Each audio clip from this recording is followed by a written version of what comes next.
നമസ്കാരം. അപ്പൊ ഇന്ന് തലവൻ ഭയങ്കര ഹിറ്റായിട്ട് ഓടിക്കൊണ്ടിരിക്കുകയാണ്. ഭയങ്കര നല്ല റെസ്പോൺസാണ് തിയേറ്ററിൽ കിട്ടുന്നത്. എങ്ങനെയാണ് തിയേറ്റർ പോയപ്പോൾ എങ്ങനെ ഉണ്ടായിരുന്നു? ഈ പറഞ്ഞ റെസ്പോൺസ് ഭയങ്കര ഹിറ്റായിട്ട് ഭയങ്കര റെസ്പോൺസ് അത് കേട്ടിട്ട് കുറേ സന്തോഷം ഭയങ്കരമായിട്ടുണ്ട്. ഇപ്പോൾ തിയേറ്റേഴ്സിൽ നേരത്തെ നമ്മൾ ടിവിയിലൊന്ന് ആണ് വരുന്നത്. അവിടുത്തെ ഷോ കഴിഞ്ഞ് നേരെ കയറി ചെന്ന് ആ ആവേശവും സന്തോഷവും എല്ലാം നേരിട്ട് അനുഭവിച്ചറിയാൻ പറ്റി. റിലീസായിട്ട് ഫസ്റ്റ് ഡേ അത് കിട്ടുക എന്ന് പറഞ്ഞാൽ അത് വലിയൊരു എക്സ്പീരിയൻസ് ആണ്. അത് അനുഭവിക്കുന്നത് ഒരുപാട് സന്തോഷത്തോടു കൂടി. അവിടെ എല്ലാവരും ഉണ്ട്. എല്ലാവരും ഒന്ന് കിട്ടുന്ന രീതിയിൽ ജിസ് ആസിഫ് അലി ഒരു കോംബോ എനിക്കും എപ്പോഴും ഹിറ്റ് കൊടുക്കുന്ന ആൾക്കാർ തന്നെയാണ്. അപ്പൊ അതിൽ പുതുമയൊന്നുമില്ല, എന്നാലും ഒരു ഹിറ്റ് ആയതിൽ എങ്ങനെയുണ്ട് റെസ്പോൺസ് കേട്ടിട്ട്? ഭയങ്കര സന്തോഷമാണ്. നമ്മൾ ഇതൊക്കെ തന്നെയാണല്ലോ നമ്മൾ സ്വപ്നം കണ്ടിരിക്കുന്നത്. ഈ സിനിമ ചെയ്യാൻ തുടങ്ങുമ്പോൾ നമ്മളുടെ ആഗ്രഹം കേൾക്കുന്നത് തന്നെയാണ്. എല്ലാവരും സിനിമ കണ്ടവരും റിവ്യൂ പറയുന്നവരും തിയേറ്ററിൽ നിന്ന് ഇറങ്ങിയിട്ട് പറയുന്നവരും ഒക്കെ നല്ലത് പറയുന്ന ആളുടെ ശേഷം നല്ല സിനിമ കണ്ടു എന്ന് പറയുമ്പോൾ 2024 പ്രത്യേകതയുള്ള വർഷമാണ്. ഒരുപാട് നല്ല സിനിമകൾ ബാക്ക് ടു ബാക്ക് വന്നുകൊണ്ടിരിക്കുന്നത്. അപ്പോൾ നമ്മളതിന് പേര് ചെയ്താക്കിയില്ല എന്ന് പറഞ്ഞ സന്തോഷം ഏറ്റവും ആദ്യത്തെ സന്തോഷമാണ്. പിന്നെ ഓഫ്കോഴ്സ് വിജയേട്ടൻ ആസിഫ് അലി കോമ്പിനേഷനിൽ ഒരുപാട് എനിക്ക് ഇഷ്ടപ്പെട്ട ആർട്ടിസ്റ്റാണ് വിജയേട്ടൻ. അപ്പോൾ വിജയേട്ടൻ ഞങ്ങളുടെ ടീമിലേക്ക് വിജയേട്ടൻ കൂടെ ജോയിൻഡ് ആയി. അതാണ് പിന്നെ സന്തോഷം. മഴ നമുക്കൊരു വെല്ലുവിളിയാണോ? അല്ലല്ലോ, മഴ എന്തെങ്കിലും വെല്ലുവിളിയല്ല. റിലീസിന്റെ ഫസ്റ്റ് ഷോ വരെ അതൊരു വെല്ലുവിളി ആയിരുന്നു. ഇനി അതൊരു വെല്ലുവിളി ആയിരിക്കുമെന്ന് തോന്നി. പിന്നെ ഈ പറഞ്ഞ പോലെ എന്താ പറയാ, ഇതിന്റെ അഭിപ്രായങ്ങൾ പുറത്തേക്ക് വരുമ്പോൾ ഒട്ടും വെല്ലുവിളി അല്ലാതാണ്. ഭയങ്കര ഹാപ്പിയാണ്.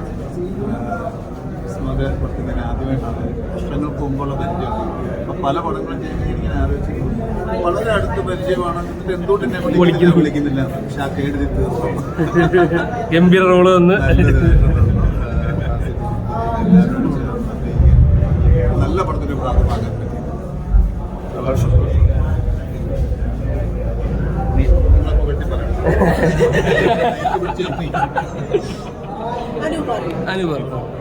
ഞാനും ഈ സിനിമയുടെ ഒരു ചെറിയ പാർട്ടാണ്. അതിലും ഒത്തിരി സന്തോഷം. കാരണം ഈ പറഞ്ഞതുപോലെ ജിസേട്ടനെ എനിക്ക് ഒരുപാട് നാളായിട്ട് അറിയാം. അദ്ദേഹത്തിൻ്റെ മൂവിയിൽ വർക്ക് ചെയ്യണമെന്ന് അദ്ദേഹത്തിൻ്റെ സിനിമകൾ കാണുമ്പോൾ കുറേ വർഷമായിട്ട് ആഗ്രഹിക്കുന്ന ഒരു കാര്യമാണ്. അപ്പം അദ്ദേഹത്തിനോടൊപ്പവും അതിൻ്റെ കൂടെ തന്നെ ഇത്രയും വലിയൊരു ടീമിനൊപ്പം വർക്ക് ചെയ്യാൻ പറ്റി, ഇത്രയും നല്ലൊരു മൂവിയുടെ ഭാഗമാകാൻ പറ്റി എന്നുള്ളത് വളരെ സന്തോഷമുള്ള കാര്യമാണ്. പക്ഷെ എന്തായാലും ഇന്ന് കുറേ ആൾക്കാർ മൂവി കണ്ടാലും അവരെല്ലാവരും ഭയങ്കര നല്ല അഭിപ്രായമാണ് പറഞ്ഞത്. അപ്പോൾ ഇനിയുള്ള വരും ദിവസങ്ങളിൽ എല്ലാവരും മൂവി കാണണ്ടേ. നിങ്ങളുടെ കയ്യിലാണ്. സപ്പോർട്ട് തരിക, സ്നേഹം തരിക. ചേച്ചി എന്തോ പറയാനുണ്ട്? എനിക്ക് ഏതെങ്കിലും മതി.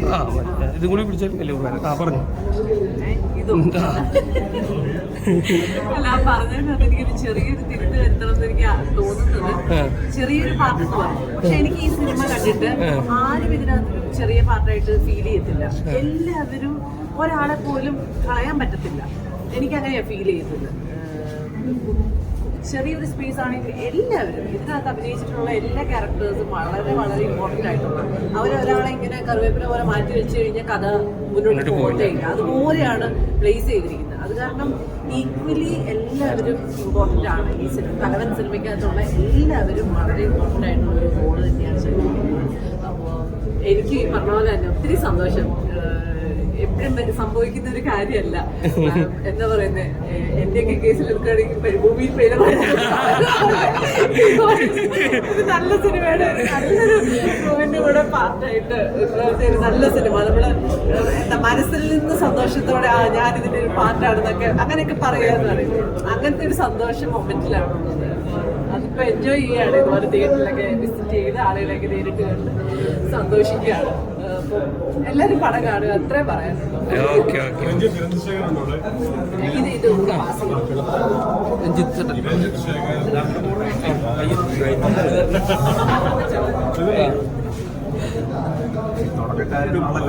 ഇത് തുടക്കക്കാരെന്നുള്ള ലെവലില് ശരിക്കും പറഞ്ഞാൽ സ്പോഞ്ചാന്റെ പടത്തിൽ അഭിനയിക്കാൻ പറ്റുക എന്നുള്ളത്, ആസിക്കിന്റെ കൂടെ വിജയന്റെ കൂടെ അഭിനയിക്കാൻ പറ്റുക എന്ന് പറയുന്നത് ഒരു ഭയങ്കര ഭാഗ്യമാണ്. പിന്നെ ഹിറ്റ് അടിച്ചു. അത് ഒരു ഭയങ്കര സന്തോഷമാണ്. അത് പറഞ്ഞറിയിക്കാൻ പറ്റാത്തതാണെന്ന് ഇന്നാണ് എനിക്ക് മനസ്സിലായത്. ഭയങ്കര സന്തോഷം. അത് തന്നെയാണ് ക്ലൗഡ് 9. അതാണ് സത്യം പറഞ്ഞത്. Thank you. അത് കഴിഞ്ഞിപ്പോ കുറെ പ്രേക്ഷകർ കാണാതെ എന്നുവെച്ചാൽ മഴയൊക്കെ ആയിട്ട് തിയേറ്ററിലൊക്കെ വരാൻ മടിയോടുകൂടി ഇരിക്കുന്നുണ്ട്. അവരോട് എന്താ ശരിക്കും പറയുന്നത്? ഇതൊരു ത്രില്ലർ സിനിമ ആയതുകൊണ്ട് തന്നെ ത്രില്ലർ സിനിമയാണ്. അതുപോലെ തന്നെ ഇതിപ്പോ വലിയൊരു മൗത്ത് പബ്ലിസിറ്റിയിലേക്ക് കയറിയിട്ടുണ്ട്. ഒരുപാട് സോഷ്യൽ മീഡിയ പോസ്റ്റുകൾ വരുന്നുണ്ട്. അപ്പോൾ ഇതിന്റെ ഒരു ത്രില്ലർ എലമെന്റ് മിസ്സാവാനുള്ള സാധ്യതകൾ ഇനിയുള്ള ദിവസങ്ങളിൽ കൂടുതലാണ്. അപ്പോൾ ഈ സിനിമയുടെ എല്ലാ 100% ആസ്വദിച്ച് കാണാവുന്നത് എത്രയും വേഗം കാണുക എന്നുള്ളപ്പോഴാണ്. അപ്പോൾ അത് എത്രയും വേഗം തിയേറ്ററിൽ വരിക, സ്പോയിലേഴ്സ് കേൾക്കാതിരിക്കുക, കൂടുതൽ പോസ്റ്റുകൾ വായിക്കുക, നല്ല പോസ്റ്റുകളൊക്കെ വായിച്ചു ഞങ്ങളൊക്കെ പറ്റി എഴുതുന്നതൊക്കെ വായിക്കാം, അത് ഷെയർ ചെയ്യുക. ബാക്കി സിനിമയുടെ ഡീറ്റെയിൽസ് അറിയുന്നതിന് മുന്നേ തന്നെ വന്ന് കാണുക. ബിജുചേട്ടനും ഒരു ഭാഗ്യ കൂട്ടുകെട്ടാണോ? ഉറപ്പല്ലേ, എല്ലാവരും സുഹൃത്തുക്കളല്ലേ. നമ്മളെപ്പോഴും എല്ലാ സിനിമയും ചെയ്യുമ്പോൾ ഈ സിനിമയും ഹിറ്റാവും എന്നുള്ള പ്രതീക്ഷ തന്നെയാണ് ചെയ്യുന്നത്. അത് ചിലതിൽ സംഭവിക്കും. അപ്പോൾ അത് എല്ലാവരുടെയും എല്ലാ കൂട്ടുകെട്ടുകളിലും ഈ മാജിക്കുകൾ സംഭവിക്കും.